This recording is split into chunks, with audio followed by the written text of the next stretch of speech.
Mis muy apreciados amigos y seguidores. Feliz año para todos, aunque el año ya saben que será difícil, muy difícil para algunos, para muchos aquí en Europa. De todos modos, siempre se debe desear el bien a las personas de buena voluntad. Amén. En estos días de relativo reposo, muy relativo, tomé la decisión de que no comenzaría el año con un tema de actualidad por la sencilla razón de que será mejor esperar a que el Mesías anaranjado, mejor conocido como Donald Trump, efectúe su segunda venida a la Tierra el 20 de enero. Y la verdad es que no tiene sentido tratar ciertos temas, sobre todo los temas geopolíticos, sin saber a ciencia cierta cuáles milagros se dignará de hacer el Mesías, para asombro de las multitudes y gloria eterna para su divina persona.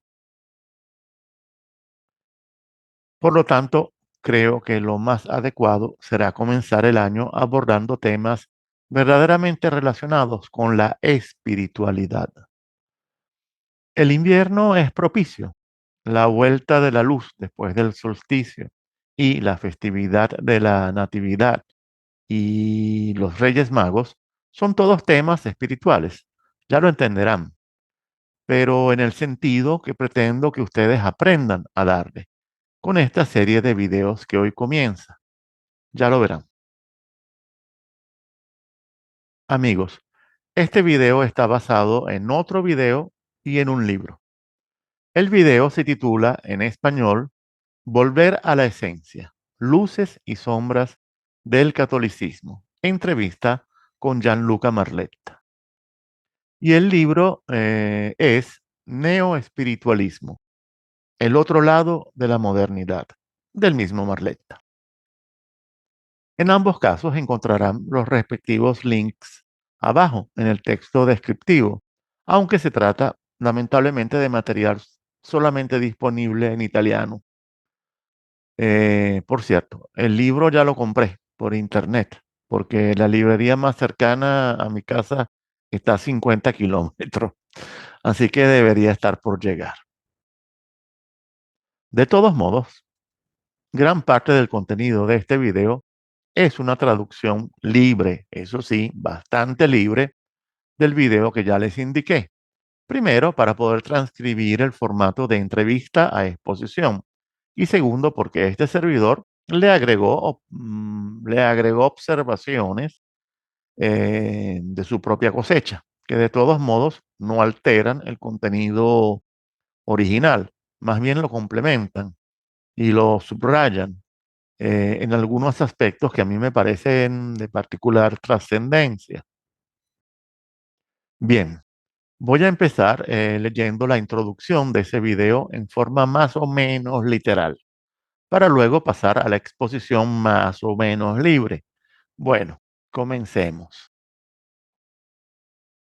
Durante más de medio siglo, la Iglesia cristiana occidental y sobre todo la católica, frente a los desafíos del mundo contemporáneo, se ha encontrado en una posición defensiva y sufriendo en lugar de liderar los cambios epocales experimentados por la humanidad. La actitud de la Iglesia cristiana occidental ha oscilado a menudo entre la condena estéril de las llamadas nuevas tendencias espiritualistas y una adaptación pasiva a los hábitos de pensamiento de la modernidad, con el resultado de reducir su herencia espiritual a un conjunto banal de normas morales que en la mayoría de los casos ni siquiera son cumplidas por los supuestos fieles.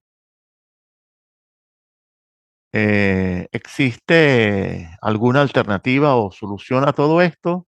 ¿Podemos todavía restaurar el significado y el valor de la herencia que nos dejaron los padres de nuestra tradición espiritual? Bueno, esta era la introducción.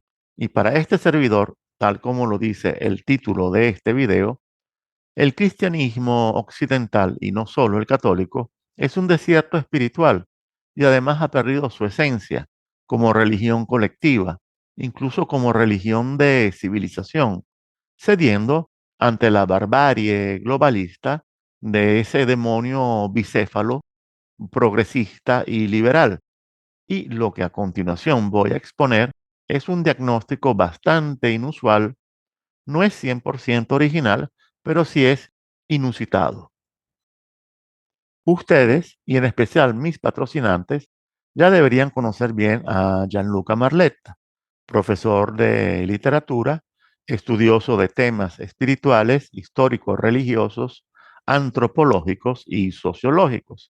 Y en su libro Neoespiritualismo, el otro lado de la modernidad, Marletta nos describe el muy evidente proceso de retorno a lo sagrado presente en la sociedad contemporánea.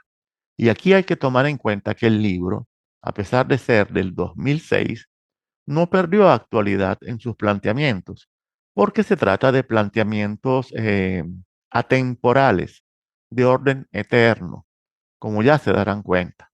Y esta es la parte realmente interesante. Pero, sin duda alguna, el mismo Marletta reconoce que la realidad ha superado con creces a su libro, que en cierta medida preveía una evolución de la sociedad, sobre todo en Occidente, donde por un lado, además de la persistencia de un ateísmo y de un materialismo muy difundidos, paralelamente y en cierta medida se extendía una galaxia espiritualista extremadamente compleja, extremadamente variada, muy variopinta, muy individualista, donde hasta cierto punto cada persona toma lo que necesita, lo que le gusta, lo que le conviene a sus sentimientos y sensibilidad, y con ese kit se construye su propia religión particular, su religión privada. Ahora bien, lo que pasa es que hoy ya no se habla solamente de espiritualidad en todas sus formas, sino incluso de transhumanismo, con todo lo que eso implica a nivel espiritual.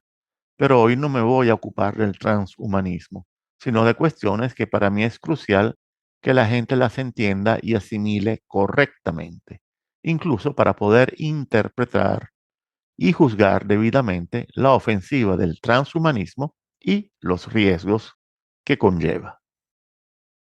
En fin, y esto es evidente, muy evidente, de lo que se habla cada vez menos es del cristianismo. Me refiero al verdadero cristianismo y no a su desfiguración globalista. O sea, con sus patologías progresista y liberal a modo de patologías inseparables que deben andar siempre juntas, pero no revueltas. Y hoy aquí con ustedes vamos a tratar de entender las razones de este fenómeno.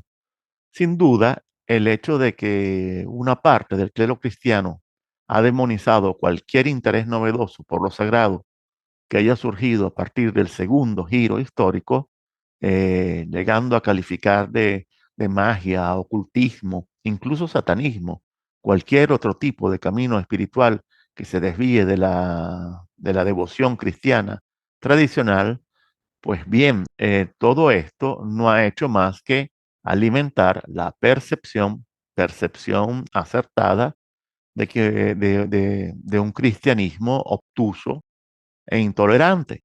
Y también hay que decir que el cristianismo occidental actual, en especial el católico, es percibido por la gran mayoría de la gente como un conjunto de creencias y prácticas anticuadas ligadas a un pasado que no volverá y realmente no volverá de ninguna manera. Y obviamente dentro de este proceso el cristianismo no ha hecho sino perder cada vez más terreno, especialmente a partir del cuarto giro, cuando comenzó a entrar en picada.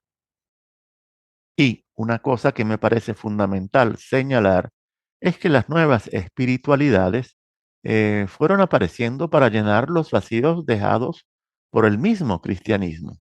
Y estos vacíos están relacionados con el hecho de que el cristianismo occidental ha olvidado su esencia.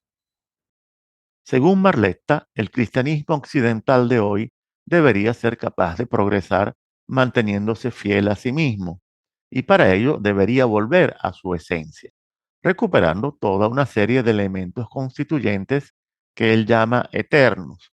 ¿Por qué? Porque se encuentran en todas las tradiciones ancestrales de todo el planeta, pero que en el caso del cristianismo occidental, estos elementos constituyentes han sido ignorados, descuidados u olvidados a lo largo de su historia una vez superada la Edad Media.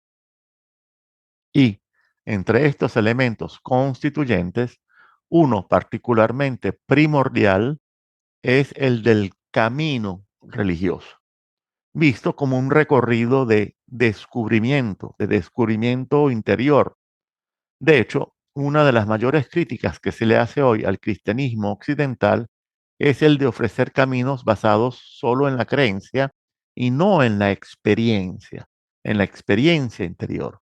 A pesar de que dentro de la tradición católica, por ejemplo, todavía es posible encontrar este tipo de caminos, en particular en la tradición mística, que debería ser la herencia espiritual que siempre debería llevarnos a un conocimiento más profundo y verdadero del cristianismo, de nosotros y de la verdad eterna. Pongan atención. En este video voy a hablar también del cristianismo de tipo oriental y por lo tanto también hablaré del cristianismo ortodoxo, que asimismo está experimentando toda una serie de problemas. Porque problemas en esta etapa escatológica a la cual ya entramos hace tiempo, los hay y los habrá, y se multiplicarán caóticamente en todos los lugares posibles y en todas las civilizaciones. Pero digamos que la crisis del cristianismo oriental es sin lugar a dudas muy, pero muy diferente al desierto estéril que es el cristianismo occidental. A propósito, a menudo me voy a referir al cristianismo oriental con sus iglesias asiria, griega, maronita, copta, armenia, etcétera, incluyendo dentro de él, faltaría más a las distintas iglesias ortodoxas, a no ser que nombre a alguna en forma específica. Esto para no estar aclarando todo el tiempo y así agilizar un poco mi exposición. Bueno, vamos de una vez a tomar el toro por los cuernos y vamos a hacerlo afirmando que, al fin y al cabo, el gran problema del cristianismo occidental es que no desde ahora, sino quizás desde hace algunos siglos, tiende cada vez más a presentarse precisamente como una forma religiosa que impone una serie de credos, una serie de preceptos y una adhesión a estos preceptos, sobre todo desde una perspectiva moralista, que afecta, por tanto, a los comportamientos en lugar de la esfera completamente distinta que es la esfera del conocimiento trascendente, lo que antes se llamaba gnosis o gnosis, perdón, un término que con toda razón asusta, alarma a los cristianos cultos. Me asusta a mí. Pero en cambio, en el mundo cristiano oriental, por ejemplo, se utiliza tranquilamente y en ese mundo, gnosis significa conocimiento profundo. Gnosis significa identificarse con lo que se contempla, convertirse en lo que se contempla. En otras palabras, gnosis es el resultado de la transformación que debería ocurrir durante la experiencia contemplativa, meditativa, mística, ejecutada en forma verdadera. Pero también hay una crisis particular de la religión como camino, y este es un problema importante que ha surgido en las últimas décadas, porque en el fondo la verdadera razón de la crisis del cristianismo occidental, sea católico, sea protestante, ha sido esencialmente la de no presentarse como un verdadero camino de transformación interior, y esto objetivamente es una enorme carencia. Por ejemplo, la figura del padre espiritual, del guía espiritual, en Occidente se ha ido desvaneciendo cada vez más. Lo que tenemos, en cambio, es a los catequistas que en cierta medida explican un catecismo que incluso con la mejor voluntad, incluso en el mejor de los casos, es una reducción a un mero conjunto de prescripciones y silogismos filosóficos de lo que es un contenido espiritual que obviamente no se puede circunscribir o limitar a eso, porque en realidad el contenido espiritual es de naturaleza ilimitada. A veces tenemos también sacerdotes que dan buenos argumentos desde un punto de vista existencial y saben proponer una especie de existencialismo cristiano. Pero proponer un camino espiritual, entendido como transformación interior, es cada vez más difícil de encontrar en Occidente. Y en algunos casos, y por desgracia hay que decirlo, se ha vuelto una tarea casi imposible. Y la verdad es que los sacerdotes no están autorizados.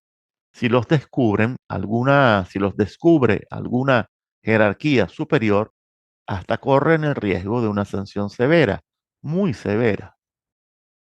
Ahora bien, no se trata de un mal que simplemente nace, como lo imaginan ciertas corrientes tradicionalistas, que dicen que el mal de la iglesia nació hace 60 años, 70 años, con el Concilio Vaticano II, porque antes todo iba bien o todo estaba más o menos bien, y de repente se produjo el derrumbe, la claudicación ante la modernidad y por tanto automáticamente la secularización.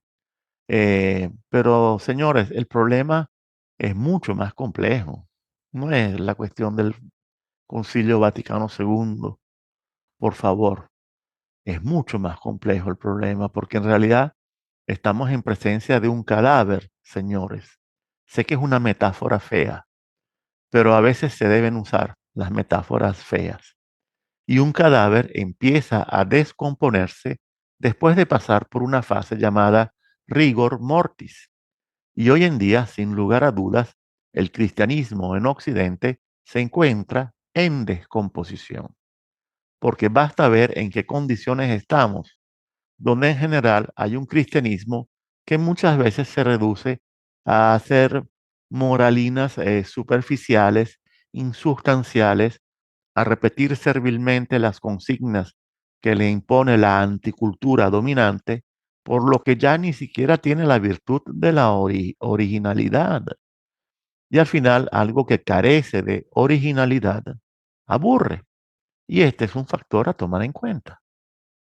Sin embargo, lo primero que hay que aclarar es que el catolicismo preconciliar, el previo al Concilio Vaticano II, era esencialmente un cuerpo muy rígido, porque al fin y al cabo nacía de la evolución del Concilio de Trento, de la llamada Contrarreforma, que se planteaba como un cierre, una reafirmación extremadamente rígida de ciertos preceptos, creencias, que no debían ser cuestionadas en absoluto, sobre todo frente a la marea creciente del protestantismo que en el siglo XVI había arrasado con los católicos, sobre todo en el norte de Europa.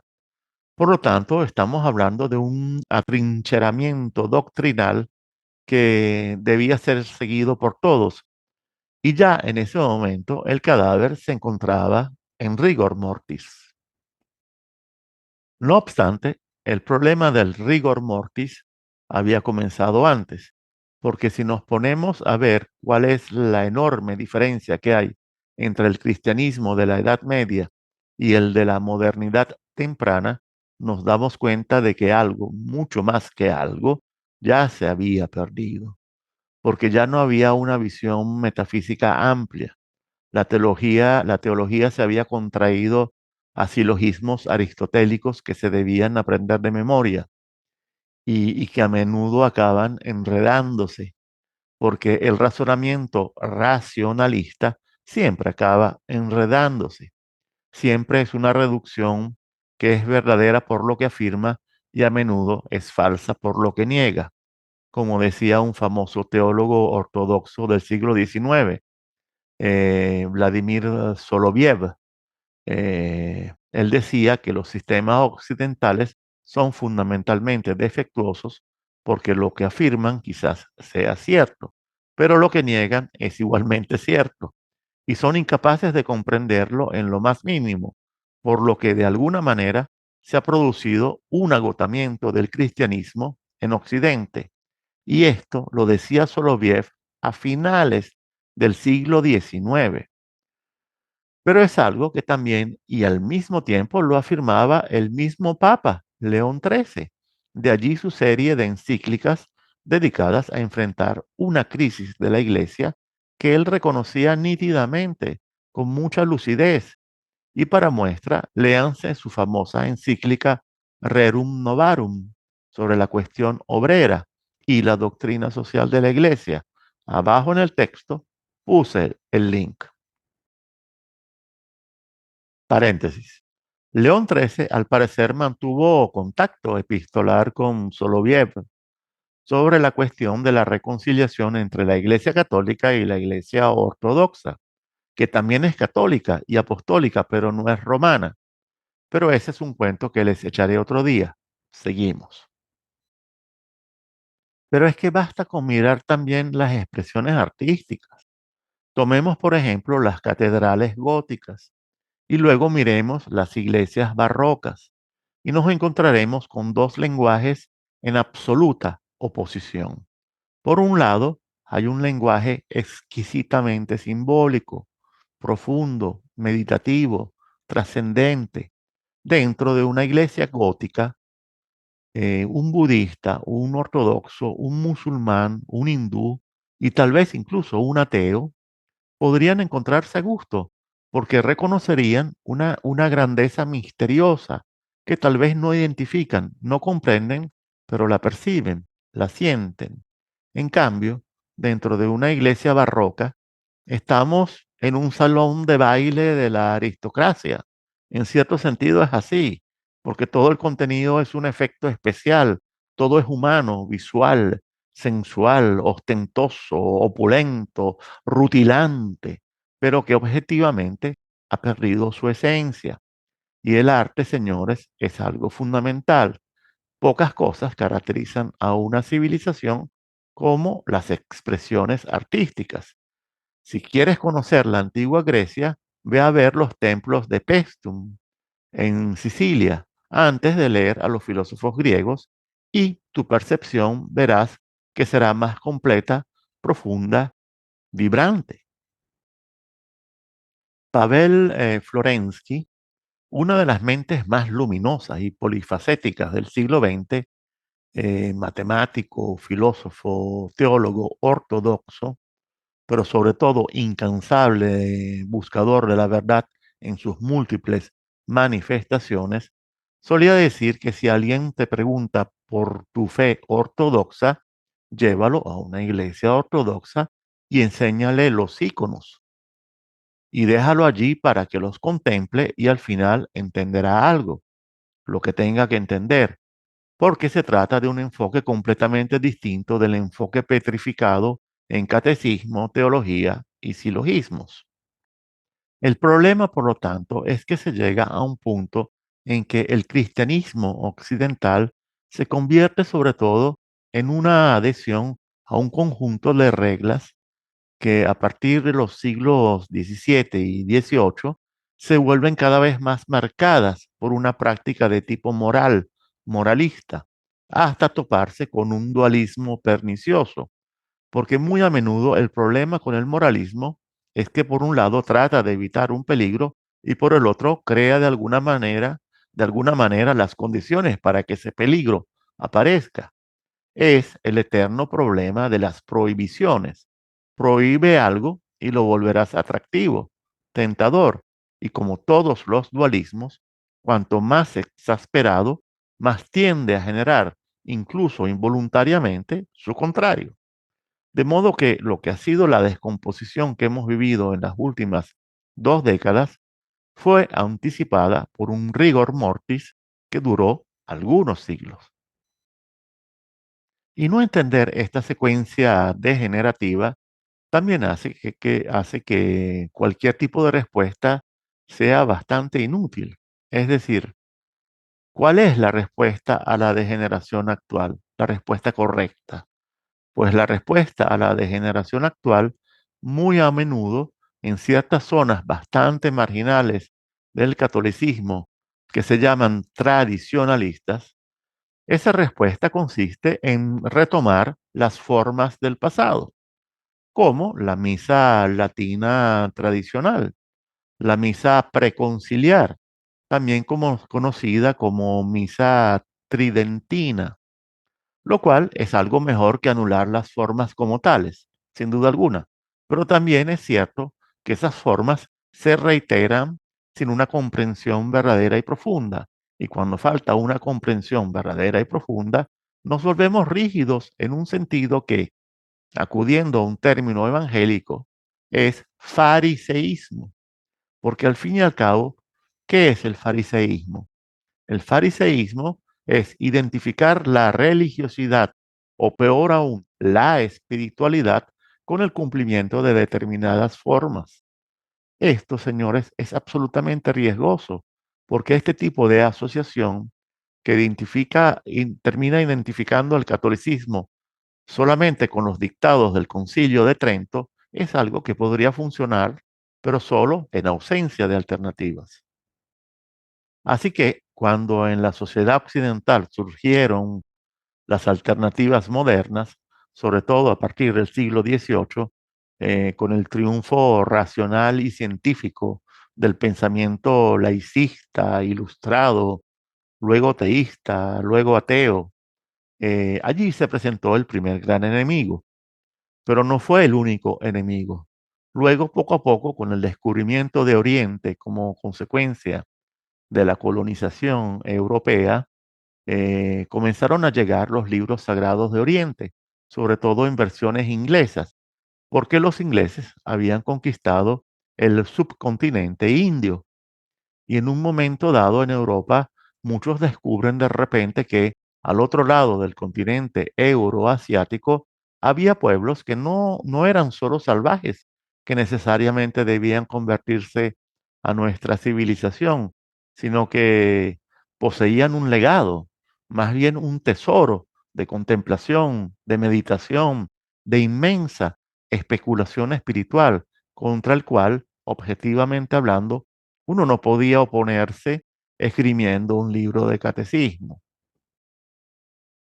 Y esto se convirtió en un problema muy serio, cuando luego, con el mundo postmoderno, este cúmulo de conocimiento oriental, aunque fuese de forma muy espuria, porque a Occidente lo que llegó nunca fue el hinduismo o el budismo en sus formas originales. Lo que recibimos fue, por ejemplo, un budismo de exportación empaquetado para las sociedades de consumo occidentales y un hinduismo reducido a un nivel extremadamente banal y además comercializado, por lo tanto con elementos absolutamente impropios que harían reír o indignar a un verdadero hindú o a un budista, pero que de alguna manera penetraron con cierto éxito en Occidente. Y este éxito obedece a que budismo o hinduismo constituyen una alternativa. Y la alternativa es básicamente esta. Nosotros ofrecemos un camino personal de elevación espiritual. En cambio, ustedes, los cristianos, simplemente ofrecen un libro para ser memorizado de manera más o menos pasiva, aunque los protestantes se ilusionen con sus interpretaciones excéntricas. Y este es el aspecto fundamental, el aspecto de ruptura de todo este conjunto llamado neoespiritualismo, de espiritualidad a veces cuestionable, sobre todo porque Occidente puede banalizarlo todo y convertirlo en píldoras predigeridas, en fórmulas infantilizadas sobre realidades que objetivamente provienen de otro mundo en cuanto a sociedad, cultura, civilización, percepción, imaginario, etcétera, etcétera. Estamos hablando además de una espiritualidad que al tener que atender un mercado debe gustar. Y por lo tanto, a veces esa espiritualidad oriental, entre comillas, se encuentra contaminada por la exaltación yoísta, egocéntrica e individualista del yo elijo lo que me gusta. ¿De acuerdo? Pues muy bien, estamos de acuerdo. El supermercado de la espiritualidad está bien, pero este supermercado de la espiritualidad que tanto horroriza a algunos, les guste o no les guste, es la respuesta a una pregunta que la tradición cristiana de Occidente ya no puede responder de forma satisfactoria, porque dejó de hacerlo hace siglos, cuando entró en rigor mortis. Y reitero esto de occidental porque en el mundo cristiano oriental la perspectiva es completamente distinta. La perspectiva cristiana oriental, precisamente porque es más arcaica, por lo tanto no pasó por la escolástica, no pasó por el aristotelismo, tampoco por cierto tipo de legalismo típicamente latino, porque el mundo latino es un mundo extremadamente jurídico y los latinos son de alguna manera los que le dieron las leyes al mundo y este es un aspecto extremadamente interesante y positivo, pero que también tiene su parte negativa. Y la parte negativa es la reducción de la religión a una serie de actos y gestos formales y formalistas que la privan de su esencia. ¿Y cuál es esta esencia? La esencia es el camino, el recorrido espiritual, el camino de la transformación interior, que en Occidente durante siglos fue cada vez más un privilegio único y exclusivo de la vida en los monasterios, es decir, dentro de una esfera monástica. Y fuera de esa esfera no había camino, no había nada. En cambio, en el mundo cristiano oriental, esto no es algo exclusivo. Es decir, el mundo cristiano oriental se configura precisamente como un camino. Es decir, no me interesa que sigas una serie de leyes. Las leyes están ahí para que progreses. No le sirven a Dios para que sea obedecido de alguna manera totalmente abstracta. Es decir, la ley está hecha para el hombre, no el hombre para la ley. Frase que no aparece exactamente de esa manera en la Biblia, pero que se puede interpretar a partir de varios versículos que hablan sobre la relación entre la ley y los seres humanos. Y volviendo al cristianismo oriental, que se configura justamente como un camino, allí nos encontraremos con que hay una fase purificadora que se llama catarsis. Hay una fase contemplativa que se llama teoría, hasta llegar a la apoteosis, que es la fase que se llama teosis o deificación. Por lo tanto, el verdadero camino no es un recorrido para crear buenos ciudadanos, para crear buenos cristianos, entre comillas, expresión que a la larga se ha vuelto harto empalagosa. Pues no, el camino es de elevación, por lo tanto, debe conducir a la teosis, a la deificación, que es la culminación de un recorrido cuya llegada es la comunión con Cristo, con Dios. Y este proceso en el cristianismo occidental es el verdadero, perdón, este proceso en el cristianismo oriental es el verdadero propósito de nuestro pasaje por la tierra, por la vida humana, por este valle de lágrimas. Además, esto de la teosis o deificación no es un concepto abstracto, extraño, pues significa convertirse en la imagen de Cristo plenamente. Y es el caso de ciertos santos, como San Serafín de Sarov, el monje y místico ruso, que es bastante famoso, incluso en Occidente, porque cuando iban a visitarlo a su casa en medio del bosque, a su dacha, se encontraban con la temible situación de que estaba rodeada de osos, pero él disfrutaba de esta compañía, charlaba con los osos, les hablaba, los acariciaba y los mimaba como si fuesen perritos. Y hay una historia de un conocido general del zar, que fue a verle. Ahora no recuerdo el nombre de este general. eh, Fue a verle para hablar con él. Y cuando le preguntó, ¿pero qué significa ser cristiano? De repente el místico se puso en pie y literalmente se iluminó, un poco como la transfiguración de Cristo en el monte Tabor. Y esto lo cuenta este general zarista, pero también muchos peregrinos que fueron a visitarlo. Y San Serafín se manifestaba de forma luminosa, iluminante, resplandeciente, porque convertirse en cristiano significa convertirse en Cristo.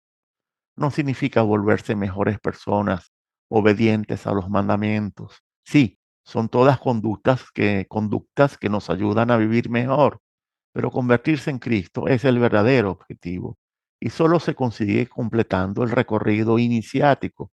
Y esta perspectiva para los cristianos en Occidente se perdió hace siglos, se perdió completamente y los resultados están a la vista.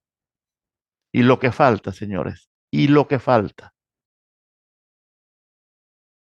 Ahora bien, hay que andar con cuidado en cuanto a los términos, porque convertirse en Cristo también podría interpretarse en forma incorrecta, porque no significa llegar a ser como Cristo, sino asimilar, interiorizar en forma permanente que Cristo es un símbolo del centro de nosotros mismos.